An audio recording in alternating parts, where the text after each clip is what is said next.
your studies. And so far, sir, for the first batch, we have only two students traced regarding that they are continuing their education. But we don't know yet if they nakapasa ba sila sa for this portfolio assessment. And for the second batch, sir, meron kasing medyo nandito lang sa Matanaw pero sabi ni Maymay hindi daw nag nakatapos ng junior high school yung magpiayon sir yung may anak pero hindi daw nakatapos ng junior high school sir this year. Pakitrace nila, pakitrace po ninyo. If you wanted to have to continue, that's a good idea that you will have to welcome them also, no? Kahit na-graduate na po sila ng tupad pangako, then we have also to tell them that they have to continue with you, depending po yun sa anong location nila, no? Father, the Son, Holy Spirit, Amen. Again, salamat, may Malunggan, ipatol.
Sabon din, sabon.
I know that you have also your plan, no?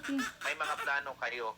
So make it and have it also known to others na may nakibahagi kayo para sa programa ng TLS.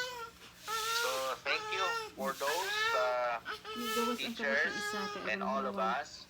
So we have another journey for this school year. I think we have a lot of things to be done, but I know pandemic is already outsmarted, no? Kasi the president, si Bongbong is already started his targeted vaccination. So siguro sa lahat po tayong guro, kung may chance kayo magpabakuna na po tayo ng mga booster, no? So para matutukan din natin yung health natin. Now, for our advocacy, I think I tasked DP and Dean regarding the advocacy. No, may advocacy na parang buo, no, binuo natin. But wag kayong magmalito, ayaw mo kalibo, na you can do it also at your level. Kasi itong ginawa nila is buo. No? May I hear from Debbie what is now the status of our advocacy material? Yes, sir. Good morning, sir. Actually, sir, we have already gave the script to Ma'am Annabelle.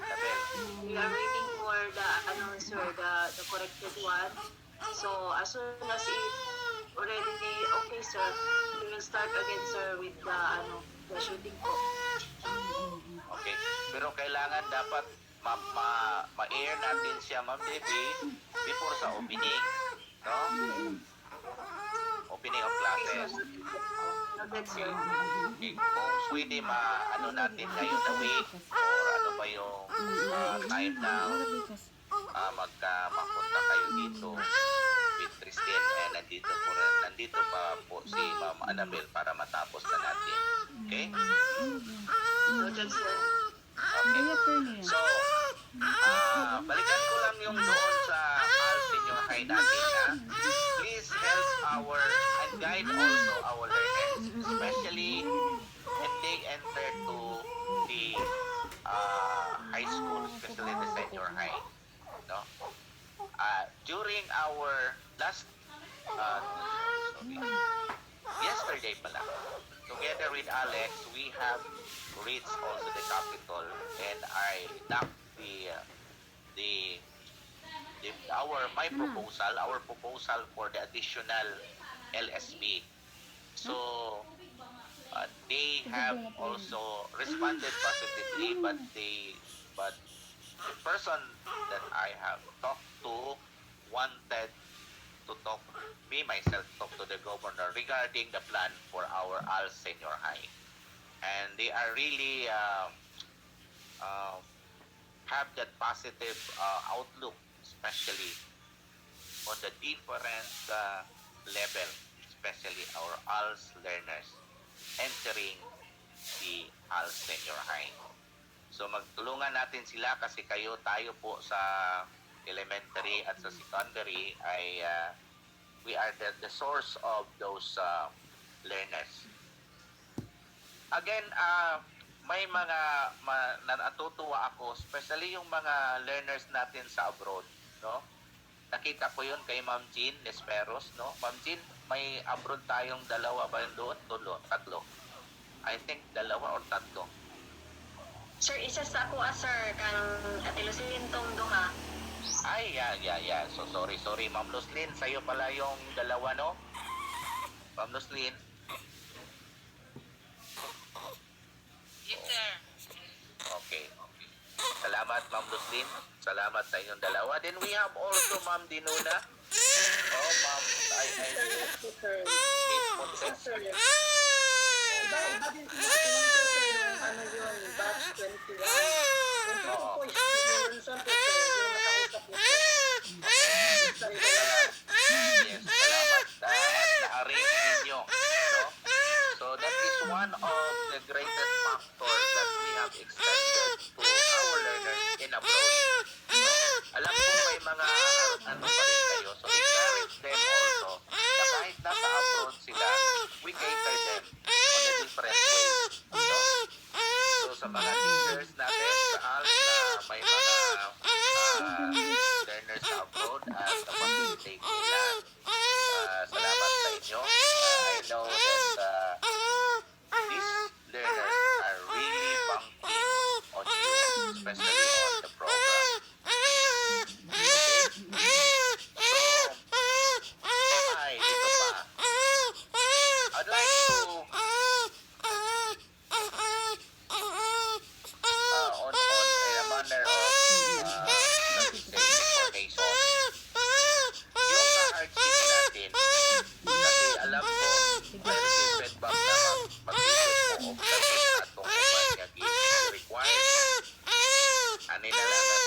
para madali ka.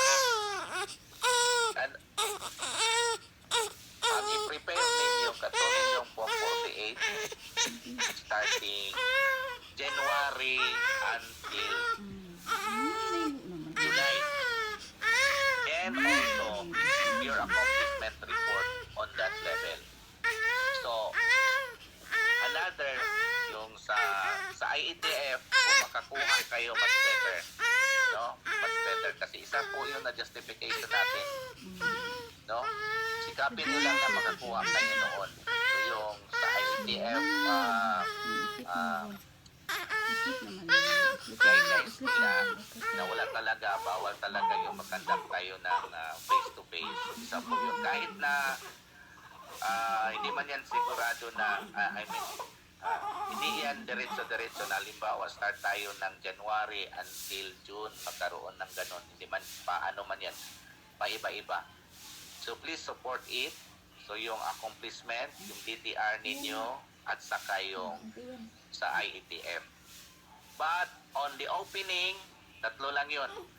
But this opening of classes starting August onwards, iba na po yung requirements natin regarding sa ating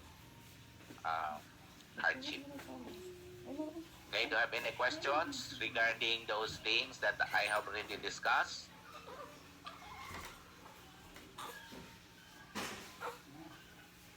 Sige, Sir Sasim.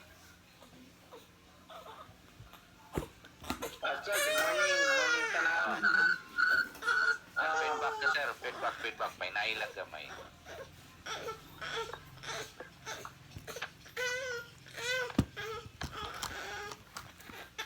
Wala isa.